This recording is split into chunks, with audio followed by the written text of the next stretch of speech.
Welcome to logical. ये है Bashar Nath versus CIT का केस।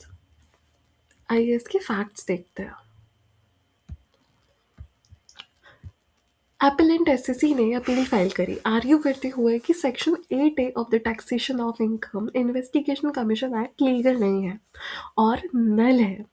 सेंट्रल गवर्नमेंट को इनिशियली ये लगा कि एसएससी ने टैक्स इवेट के लिए असेसमेंट ईयर 1 अप्रैल 1939 से मार्च 31 1947 तक टोटल ₹4 लाख समथिंग इवेट किया। कमीशन ने एसएससी को ऑप्शन दिया कि वो सेक्शन 8A के अंडर सेटल करे 75% स्केप्ड इनकम पे करके और पेनल्टी ₹14,000 के साथ। एसएससी ने बिना किसी और रिकोर्स के सेटलमेंट एक्सेप्ट कर लिया। बाद में पता चला कि सेक्शन 8A के सेटलमेंट्स इन्फोर्सेबल नहीं है क्योंकि सेक्शन 5 अनकॉन्स्टिट्यूशनल है और इसलिए वॉइड है। एससीसी ने रिफंड डिमांड किया लेकिन कमीशन ने बोला कि सेटलमेंट बाइंडिंग है और रिवोक नहीं किया जा सकता। डिस्प्लीज्ड एससीसी ने सुप्रीम कोर्ट में अपील फाइल करी under section 136 of Indian constitution.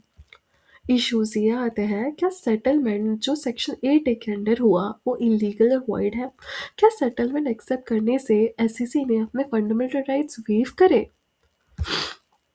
Observation. Justice Sudhir Ranjan दास ने एम्फेसाइज किया कि आर्टिकल 14 के अंडर कोई भी इंडिविजुअल या स्टेट के ऑब्लिगेशन के ब्रीच को वेव नहीं कर सकता। सुप्रीम कोर्ट ने सूरज माल मोहत एंड को और एमसीटी मुतिया जैसे केस रेफर किए और बोला कि सेक्शन 5 डिस्क्रिमिनेटरी और अनइन्फोर्सेबल है।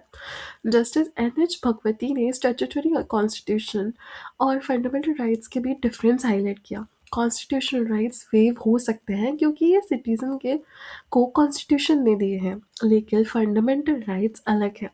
इन पे लेजिस्लेटिव इंटरफेरेंस नहीं हो सकता और सिटीजन इन्हें वेव नहीं कर सकते।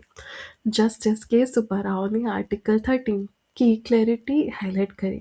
ये कहते हैं कि प्री कॉन्स्टिट्यूशनल लॉ वॉइड हो जाते हैं अगर फंडामेंटल राइट्स के अगेंस्ट हो और स्टेट को फंडामेंटल राइट्स के अगेंस्ट लॉ बनाने से भी रोका गया है। सिटीजन अपने फंडामेंटल राइट्स वेव नहीं कर सकते।